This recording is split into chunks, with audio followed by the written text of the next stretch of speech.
আসসালামু আলাইকুম my dear students, this is Nigar Sultana from রাজধানী আইডিয়াল কলেজ। আশা করি তোমরা সবাই ভালো আছো এবং ভালো মতো ইফতার করেছো।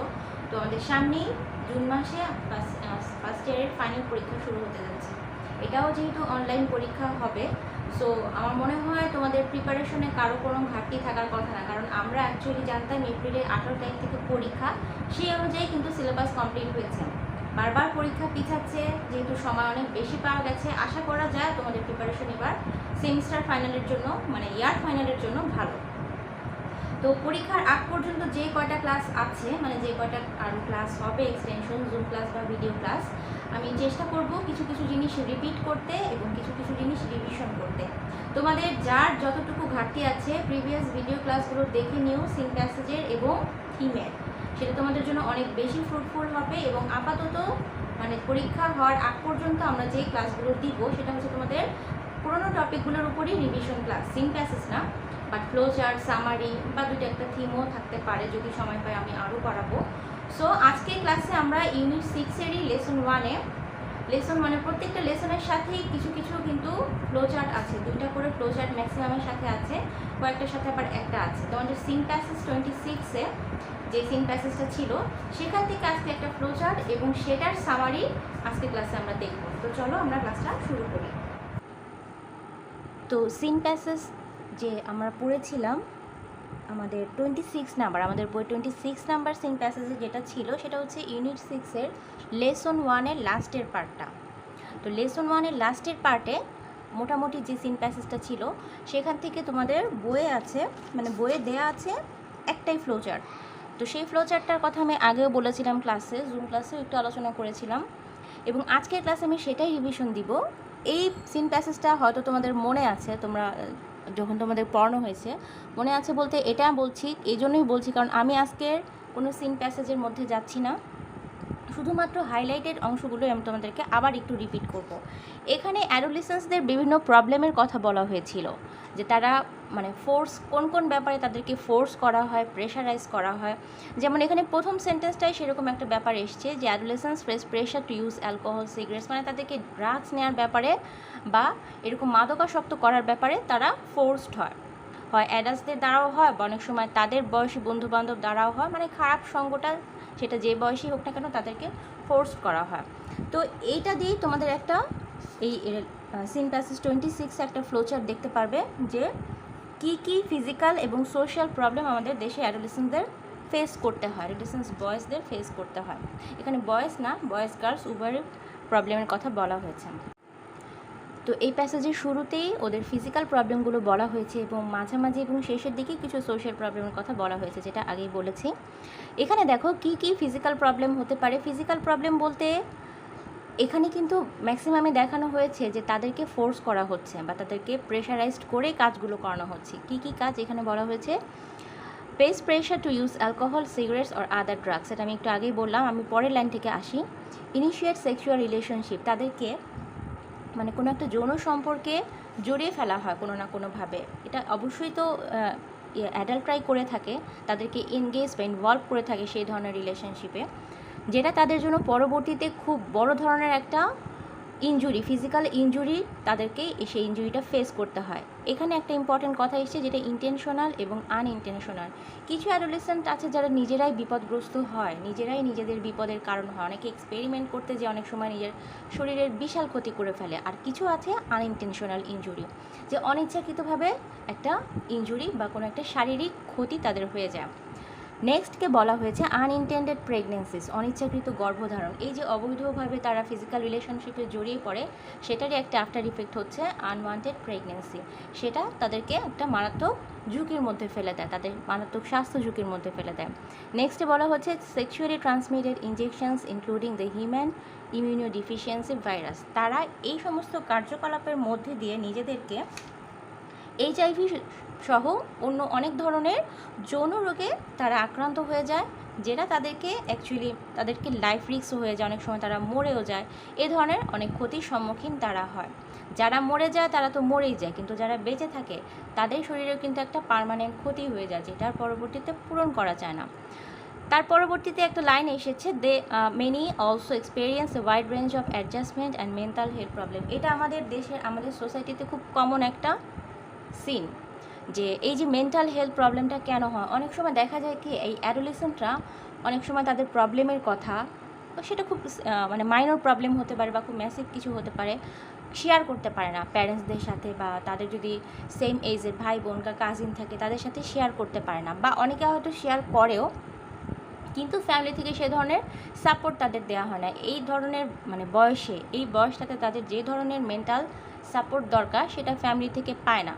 অনেক সময় আমি এরকমও দেখেছি যে হয়তো ধমক দিয়ে থামিয়ে দেওয়া হয় যে এসব তোমাকে ভাবতে হবে না, বা এসব নিয়ে কথা বলার কিছু নাই, এটা সবারই হয়। তো সবার কেন হয়? এটা তো একটা ন্যাচারাল প্রসেস দেখেই তাদের সেই ফিজিক্যাল মেন্টাল চেঞ্জগুলো হয়। তো এটা যদি বুঝিয়ে বলা হয় একরকম, আর যদি বুঝিয়ে বলা না হয়, তাদেরকে যদি থামিয়ে দেওয়া হয়, সেই থামিয়ে দেওয়া থেকেই কিন্তু এই অ্যাডজাস্টমেন্টে প্রবলেম হয়। তারা নিজেদের সাথে নিজেরা একটা দ্বন্দ্ব করতে করতে দেখা যায় যে নিজেকে কোনো সলিউশন দিতে পারছে না, তখনই কিন্তু অনেক প্রবলেম অ্যারাইজ করে, মেন্টাল হেলথ প্রবলেমে সেগুলো পরিণত হয়। তো এই প্যাসেজে আর তেমন কিছু নেই, যা যা আছে সবই তোমাদের পড়তে হবে কোশ্চেন অ্যান্সার বা এমসিকিউ সলভ করার জন্য। তো আমাদের ওই প্যাসেজে এই যে সিন প্যাসেজ 26-এ যে ফ্লোচার্টটা আছে, মানে যে ফ্লোচার্টটা আমরা এখন রিভিশন করাচ্ছি, সেখানে জানতে চেয়েছে যে অ্যাডোলেসেন্সদের ফিজিক্যাল এবং মেন্টাল মানে সোশ্যাল যে প্রবলেমগুলো সেগুলো হাইলাইট করে। তো ওই প্রবলেমগুলো হাইলাইটেড যে প্যারাটায় আছে সেগুলোই আমি এখন দেখাবো। এইখানে খুব ইম্পর্টেন্ট কিছু তথ্য দেওয়া আছে যে আমাদের দেশের আইন বা প্রথা বা আমাদের যে ব্যবহারিক যে আচরণগুলো সেগুলো কি বলে এই অ্যাডোলেসেন্সদের এই প্রবলেমদের সম্পর্কে, সেগুলো আরও বেশি রুল বা আরও বেশি রিজিড।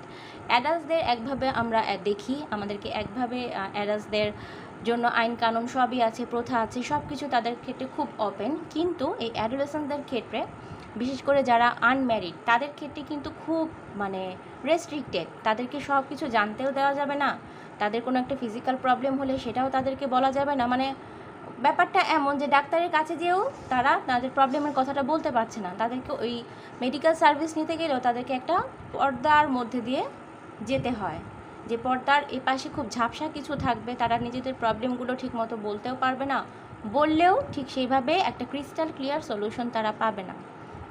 এখানে একটা লাইন আছে, laws and policies often restrict adolescence access to reproductive health information and service specially when they are unmarried. এই যেটা বললাম যে তখন যারা আনম্যারিড, যারা অ্যাডোলেসেন্স আছে, তারা এই প্রজনন সংক্রান্ত অনেক ইনফরমেশনও তাদেরকে ঠিকমতো দেওয়া হয় না, সার্ভিসও ঠিকমতো দেওয়া হয় না। ধরো কেউ একটা ফিজিক্যাল প্রবলেম বা ফিজিক্যাল ইনজুরির শিকার হয়েই গেল, তখন যে তাকে বুঝিয়ে বলা হবে যে সে কীভাবে প্রবলেমটা থেকে বের হতে পারে বা কী কী প্রসিডিউর আছে, সেটার ব্যাপারেও তাদেরকে কোনো স্বচ্ছ ধারণা দেওয়া হয় না। ইন অ্যাডিশন আরও কিছু কথা এখানে যোগ করা আছে, even when services do exist, provider attitudes about adolescence often pose a significant barrier to the use of those service. যেটা আমি বললাম যে এই যে সার্ভিসগুলো দেওয়া হবে, স্বাস্থ্যসেবা বলো বা যে কোনো এই ধরনের সেবা পাওয়ার ক্ষেত্রে যে সার্ভিসগুলো আছে, সেখানে একটা খুব মানে উল্লেখযোগ্য একটা ব্যারিয়ার তৈরি করে রাখা হয়। যেটা আমি পর্দা বললাম যে মুখোশের আড়ালে অনেক প্রবলেমই থেকে যায়, কিন্তু সেটা তাদেরকে ঠিক সেভাবে সলভ করে দেওয়া হয় না। সো তাদেরকে মানে সহজ কথা যে তাদেরকে অনেক কিছুই জানতে দেওয়া হয় না। সে একটা জিনিস ফেস করছে, সেটা তার শারীরিক প্রবলেম হতে পারে বা মানসিক কোনো সমস্যা হতে পারে, সেই সমস্যা থেকে তাকে হাত ধরে টেনে কেউ বের করে আনবে না, বরং সেখানে একটা অস্বচ্ছ পর্দার মধ্যে তাকে থাকতে হবে বা রেখে দেওয়া হয়। আমাদের এই দেশের এখনও পর্যন্ত যে আইন কানুনগুলো আছে বা কাস্টমস বা প্র্যাকটিসগুলো আছে, মোট কথা তারা ভালো কিছুই এক্সপিরিয়েন্স করতে পারে না, সেটা সমাজে হোক, সোসাইটিতে হোক, তাদের পরিবারে হোক বা মেডিকেল সার্ভিস পাওয়ার ক্ষেত্রেই হোক। তো আর এখানে তেমন কোনো কিছু নাই, আমরা মোটামুটি কিছু সোশ্যাল প্রবলেম পেয়ে গেছি এবং কিছু ফিজিক্যাল প্রবলেম আমরা পরেই পড়লাম। তো আমাদের এই যে ছিল ফ্লোচার্টটা, আজকে যে ক্লাসে আমি যেটা রিপিট করাচ্ছি, সিন প্যাসেজ 26-এ ফ্লোচার্টটা ছিল, read the following text and make a flowchart showing the physical and social problems of the adolescence. দেখো সিন প্যাসেজে যে প্যারাটা আছে, অনেক বড় প্যাসেজ থাকতে পারে, তো পরীক্ষার সময় দেখা যাবে যে পুরো প্যারাটা হয়তো নাও তুলে দিতে পারে, কিন্তু যেটুকু তুলে দিবে অ্যান্সার কিন্তু তোমার সেখানেই থাকবে। সাধারণত ফ্লোচার্ট কোন ধরনের ব্যাপারে হয়, ফ্লোচার্টের কোশ্চেনগুলো যেরকম হয়, অবশ্যই পাঁচটা থেকে ছয়টা প্রবলেম তো থাকেই, যদি না থাকে তাহলে ফ্লো চার্টের ঘরগুলো তো আমরা ফিল আপ করতে পারবো না। সো আমাদের টেকনিকটা খাটাতে হবে যে খুঁজে বের করতে হবে, এবং কোশ্চেনে যে ফরমেশনটা দেয়া থাকবে, এখানে যেমন ভার্ব প্লাস আইএনজি দিয়ে শুরু করা আছে, যে ক্লু অ্যান্সারটা দেয়া আছে সেটা facing pressure to use alcohol. আমাদের প্যাসেজে ছিল, দেখো প্যাসেজে কী ছিল আমি আরেকটু দেখি। প্রথম লাইনটাই ছিল মেনি অ্যাডোলেসেন্স ফেস প্রেশার, এটা সিম্পল টেন্সেই ছিল, কিন্তু তোমাদের অ্যান্সারটা শুরু হয়েছে ফেসিং প্রেশার, মানে ভার্ব, এই যে ফেস ভার্ব তার সাথে আইএনজি অ্যাড করে। আমরা তো শিখেছিলাম 4টা উপায় আছে ফ্লো চার্টে অ্যান্সার করার, তো যেই উপায়টা দেয়া থাকবে কোশ্চেনে আমরা সেটাই ফলো করার চেষ্টা করব, না পারলে আমরা অন্য কিছু করব, অন্য কোনো একটা উপায় ট্রাই করব। তো এখানে আমি অ্যান্সারগুলো লিখেই রেখেছি যাতে তোমাদেরকে আরেকবার চোখ বুলিয়ে নিতে পারো রিভিশনের জন্য। Facing pressure to use alcohol, cigarettes, drugs etcetera, এটা তোমাদের কোশ্চেনে দেয়াই থাকবে। তো পরবর্তীতে আমরা ফেসিং দিয়ে লেখার চেষ্টা করব, বা ফেস যদি না থাকে অন্য ভার্বের সাথে যেটা আমরা ইনকর্পোরেট করে আমাদের বইয়ের সেন্টেন্স অনুযায়ী যেটা আসে সেটাই লিখব। নেক্সটে আমরা লিখতে পারি facing pressure to initiate sexual relationship. এই লাইনটার পরেই তো ওই লাইনটার সাথে কিন্তু বেশ কতগুলো ফিজিক্যাল প্রবলেমের কথা বলা ছিল, তো আমরা সেখান থেকে কয়েকটা ফিজিক্যাল প্রবলেম লিখব, মানে 3টা আমরা ধরলাম ফিজিক্যাল প্রবলেম লিখলাম, আর 3টা আমরা সোশ্যাল প্রবলেম লিখব, যেহেতু দুটো জিনিস চেয়েছে, showing the physical and social problems. তো 50-50 করে লেখার যেহেতু সুযোগ আছে আমরা সেভাবেই লিখব। 3 নম্বরে আমরা পয়েন্ট আউট লিখতে পারি ফেসিং মেনি ইনজুরিজ, আনইনটেন্ডেড প্রেগনেন্সিস। এখানে তো অনেক কিছুর কথাই বলা হয়েছে, তো সব তো আর ওভাবে ফ্লো চার্টের এই ছোটো বক্সে উল্লেখ করা সম্ভব না, বা পুরো সেন্টেন্স লেখার তো দরকার নাই।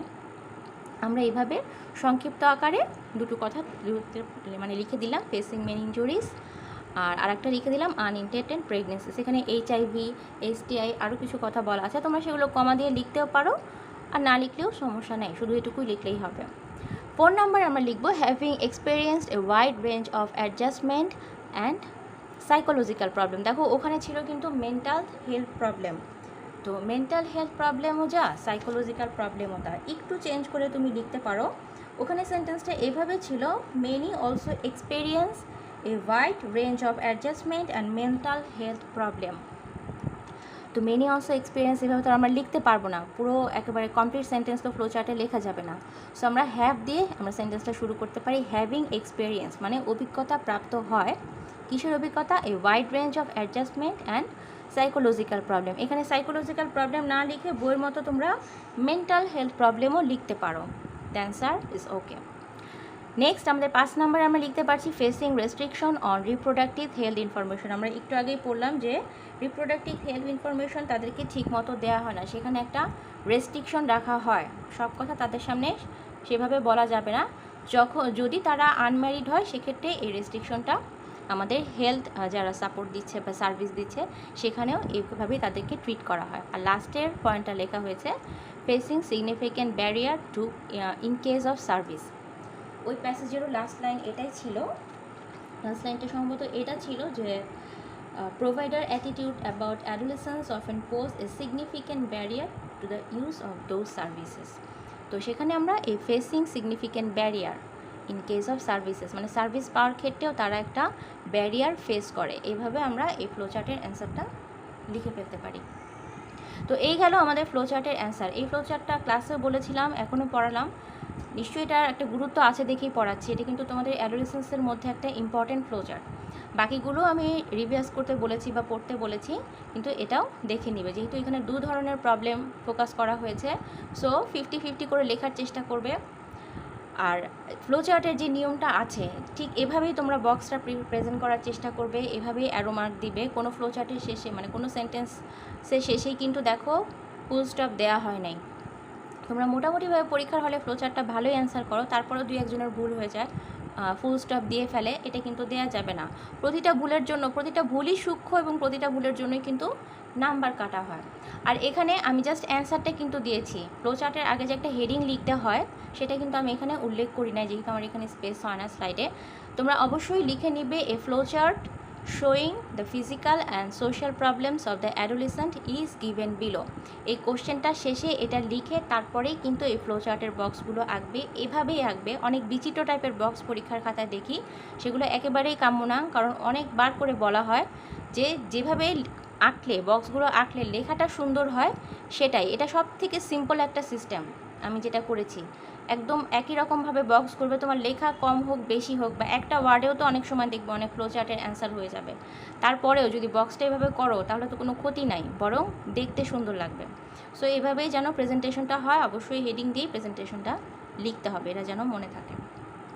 তো ফ্লো চার্টের পরে আজকে আমরা একটা সামারি করব।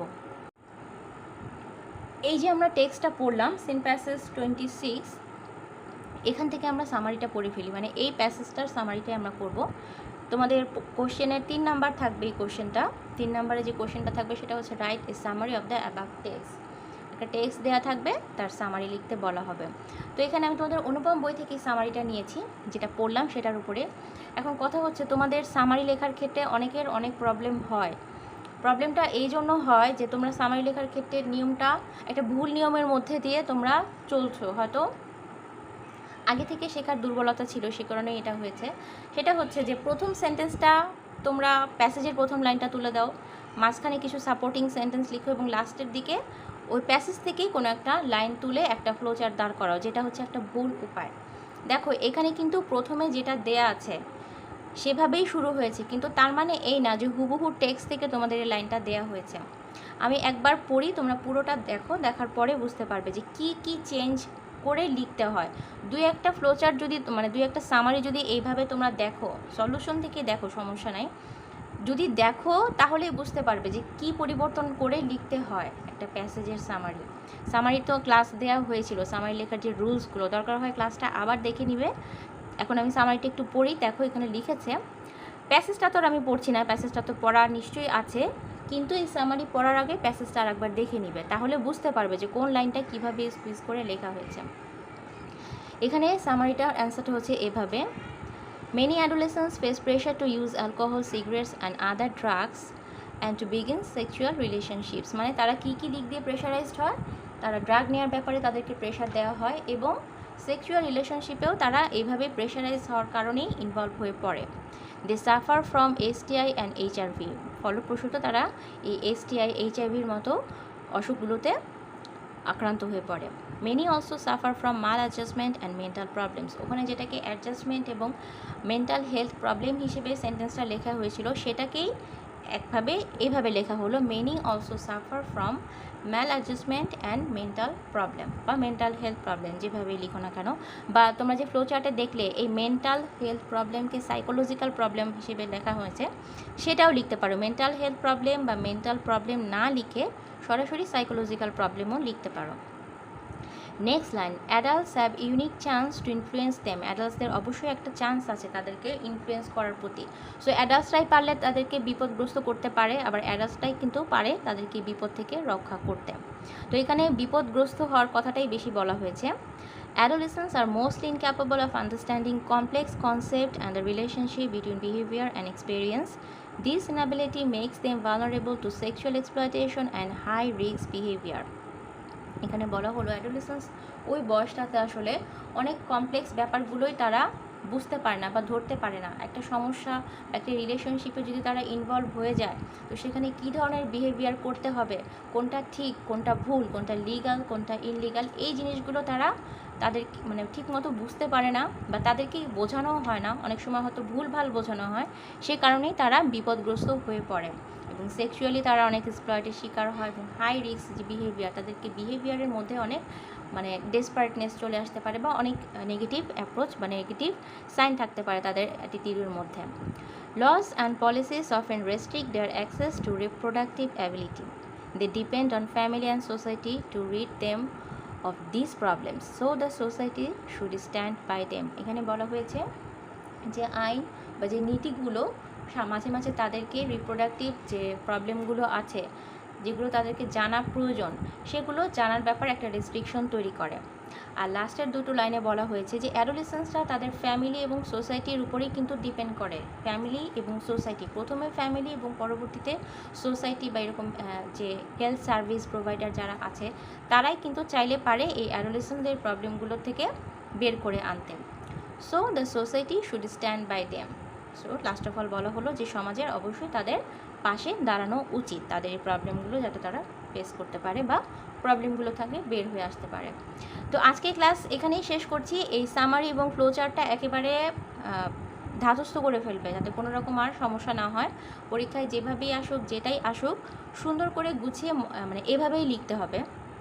আর সামারি লেখার ক্ষেত্রে যেটা বললাম, দয়া করে ওই ভুল পদ্ধতিতে সামারি পড়া বা ভুল পদ্ধতিতে সামারি লেখা এটা বন্ধ করো। যত বেশি তুমি সামারিটা একটু প্র্যাকটিস করবা, তোমার বইয়ে যেটা আছে তুমি সেই সিন প্যাসেজটা সামনে রেখে মানে সামারিগুলো দেখো, সেটাতে কোশ্চেনে যে সামারি আছে এবং সলিউশনে যেটা আছে একটু পাশাপাশি মিল করে পড়ার চেষ্টা করো। 2-3টা যদি তুমি নিজে পড়তে পারো বই দেখে, বাকিগুলো তুমি এমনিই বুঝতে পারবে যে কীভাবে লিখতে হবে। মোট কথা ভুলটা হয় লেখার প্রসিডিউরটা ভুল জানো, সেজন্য ভুল হয়। যদি প্রসিডিউরটা ঠিক মতো ক্যাপচার করতে পারো তাহলে আর এই ভুলটা থাকবে না। ফ্লোচার্টের ক্ষেত্রেও যেভাবে নিয়মটা বললাম সেভাবেই পরীক্ষার হলে লিখবে আশা করছি। তো পরবর্তী ক্লাসে আরও কিছু ফ্লোচার্ট বা সামারি এরকমভাবে আমি ডিসকাস করব। পরীক্ষার যেহেতু ডেট পড়ে গেছে আর যে কটা দিন আমরা ক্লাস পাই এগুলোই রিভিশন হতে থাকবে। তো ভালো থেকো, সবাই মন দিয়ে পড়াশোনা করো। আল্লাহ হাফেজ।